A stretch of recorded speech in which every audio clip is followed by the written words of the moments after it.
illustrious return of the Bud List. These aren't people that are a little bit stressed out.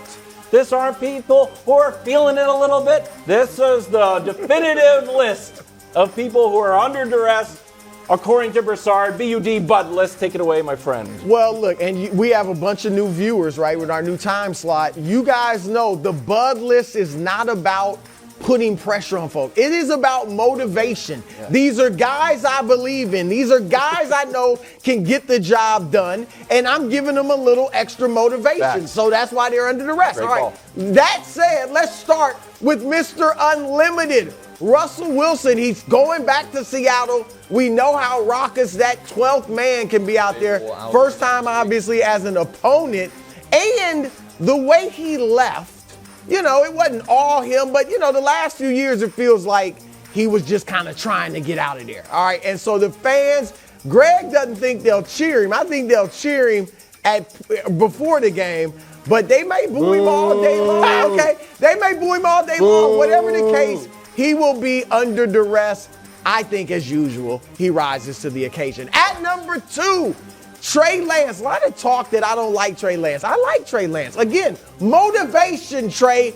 Go out and get it done. Here's the deal. There's a leash on Trey Lance now. I don't think it's a short leash. I think it's a long leash, but there's a leash because Jimmy Garoppolo is still in that locker room. Now, if Jimmy G were gone, there would be no leash. All right, but there is a leash. And the Chicago Bears, that's the good news. They open up with the Chicago Bears. Some people think might be the worst team in football.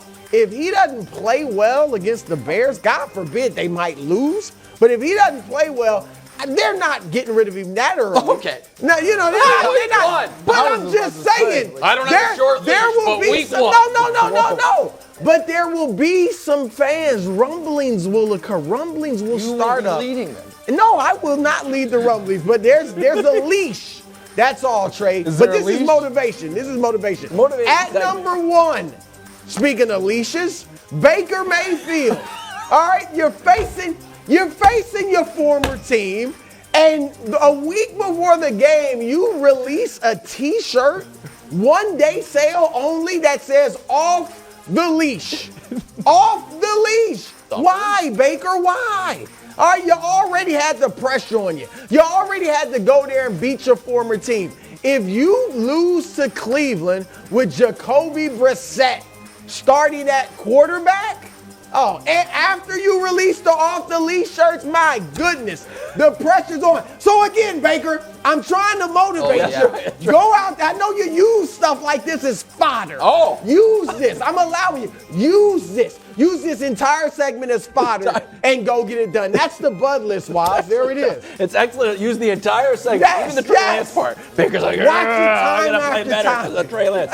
All right, I am adding, first of all, wonderful job. I would like to add my guy, I guess he's my guy now, because I try to ride for people who I feel are being treated unfairly by the media. Zach Wilson of the New York Jets. You talk about rumblings. Oh, there's some tremors. I've got a Richter scale at my house, and I just because Joe Flacco is going to start not 1, not 2, but 3 and maybe more games. Here's the sound from Jets coach that like hit my ears and made me perk up a little bit. Take a listen. We are going to make sure that both mind and body are 110%. Make sure we do right by him, and we feel like, talking to the doctors and everyone, it's going to be that Pittsburgh week. Okay, the 110% part is what got me, because if Joe Flacco goes out and beats the Ravens, revenge game. Okay, Jets are 1-0. Then you go up against the Browns. What if Joe Flacco won again? Or goes up against the Bengals. What if Joe Flacco wins again? There are going to be more than rumblings that you say, you know what? Let Joe Flacco ride. And I wildly disagree. You have to give Zach Wilson the ball. You have to, Jets. You have to. And I know all Jets fans, and I got a lot of Jets fan friends, and they're like, we're the Jets. We're cursed. Woe is us. No, you're not. You guys make bad decisions. And this Joe Flacco kind of like, maybe Flacco's the guy. I know you guys are so hungry for a win. They're a little bit like a guy who's so thirsty on a boat abandoned and starts drinking the salt water to quench the thirst. No, bad long-term plan. Quench the thirst for a little while, but turns out to be deadly. You have to go with Zach Wilson. But he is under duress. He's under duress in a major way. Okay. First of all, the scenario you painted is not only highly unlikely, it's almost impossible. For them to go 3-0? Yeah. Well, let's say they did. Right, for them to beat the Bengals and the Rams. Okay. Say they did. If they did, you would have to ride with him. Oh, you're out of your mind. Thank you. You're out of your mind. Hold on, not for the whole season. If you beat the Ravens and the Bengals. Doesn't matter. 2 AFC contenders. Wildes is 100% right. No, thank you, Greg. What? Thank you. I'm in that locker room. You better not unplug Joe Flacco. Yes. No. Out of here. Okay. No. Out of here. No, hold on. You two are nuts. Chances are it wouldn't last. And when they start 3-0, when they end up 4-7 or maybe 3-4, then you can go back to Zach. No way. You guys are out of your mind. Hold on. It's year to year, baby. He's their guy. He's their guy. They know that. But if you're winning, when's the last time the Jets started 3-0? Okay, no, it doesn't matter. They could start 8-0. And if he's healthy in week 9, you Correct. go to That is right. That is right. Now that is insane. It's not insane. If they start 8-0, it's not insane. Remember the friendly part? Sorry. it is insane, though. Listen, we are obviously operating in a farcical world where Joe Flacco's not the worst quarterback in the league. I get that. But so for the moment, let's live there. It does not matter what their record is. The only through line to the Jets to relevance is with a true franchise quarterback, which they haven't had since Willie Joe. So because of that, the moment Wildes is 1,000% correct. He couldn't be more right. I can't believe you guys are advocating for Flacco. I can't believe look, they're not going to go 3-0. But if they did, Greg's right. Yeah, you don't pull them. Anyway, I'm going to add under duress, and I don't know if this can be used as motivation. I'm not Broussard or I'm not Wildes, but it's Tua Tagovailoa. Oh. We're going down to Miami. Like they're playing against Bill Belichick. Yeah, they're going against Bill Belichick. They've had success in Miami.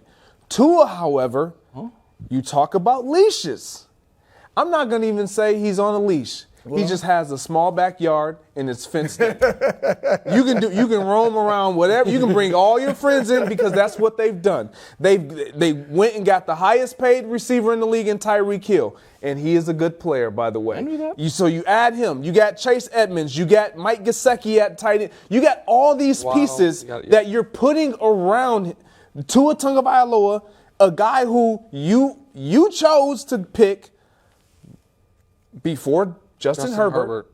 Never get over it. You will never live that down. No. But now you've supported him. And if he goes out and he doesn't perform with everybody retooling around him and being successful or adding more pieces, that is going to be a bad sign. Look, one of the issues that I have with Tua is accuracy. Mm-hmm. When you see this clip, I know it's something small, but I got a little. Let me see. Can we roll this clip? I don't know. Tua Tagovailoa out trying to hit targets. Oh, it's so bad. This is what we can't have. It's so bad. This is what we can't have, Tua. Yeah. You got to make these throws. Now imagine that target's the fastest guy in the league. Exactly. And now he's going to go deep. Now Yeah. and then he goes deep and he ends up hitting Jalen Waddle. We saw the clip already in the preseason where he hits Tyreek Hill. Everybody's excited about it. But it's underthrown. Right. We don't talk about that part. Tua has to be great this year. He is in a backyard with a small backyard. It's a good addition. I agree. And a fence. Brew agrees, and Brew's not going to agree with mine. I just want to piggyback off Greg's. So I just want, before I give my addition to the Bud list, I want to tell our new viewers, we all kind of put, Wildes used the analogy, chips on the roulette table. Yeah. You know what I mean, for takes. Mm-hmm. So Brew's got a few quarterbacks he's very long on. One is Jimmy Garoppolo's backup quarterback. Another is Tua Tagovailoa, who's a future backup quarterback. And another is Mr. somewhat limited but amazing YouTube engagement, Russell Wilson. And then he's got some quarterbacks that, he's got chips on the anti side of the roulette wheel. And they're on his list. Trey Lance and Baker Mayfield. So you know who I'm adding to the Bud list? Oh, Chris Broussard. What? Because you know who's going to be under quite a bit of duress? Old CB. When Trey Lance is leading the Niners in a way Jimmy G never could. And when Baker Mayfield has the Panthers as the most surprising playoff team of 2022. When all that happens, and meanwhile Jimmy G still can't get a job, and Tua's getting benched, and Russell Wilson's finishing third in his division. Thank goodness you haven't abandoned Trevor Lawrence. That's you're going to be your only saving grace on the quarterback thing. So you know who's going to be under duress this whole football season, Brew? You, my friend. Yeah, Chris Broussard on the Bud list. Well, first of all, that's not a bad picture. So thank you to our editors who put that in there. But look, I'll take that. Because Baker's going to lead the Panthers to the playoffs? Yeah, 7 seed. No, I will take that. Baker, I kind of believe in you, but you ain't making the playoffs, all right? And Trey, I am not down on Trey. I am just about the truth. I am about the men in that locker room in San Francisco deserving their best chance to reach the Super Bowl. And if Trey Lance, after throwing 300 passes since high school, isn't ready, then throw in Jimmy G. Greg, can I get an amen? I know I can get an amen to that. Thank you. Thank you. He's not a Jimmy G guy. You forget. You screwed up. You forget he doesn't like Jimmy G either. If they're playing poorly with Trey Lance. More Trey Lance talk. This is a team that actually can win, Broussard. I know. That's why if Trey's not ready, you got to go with Jimmy G. Thanks for watching. Subscribe here to get more from the show and to check out clips from other shows on FS1.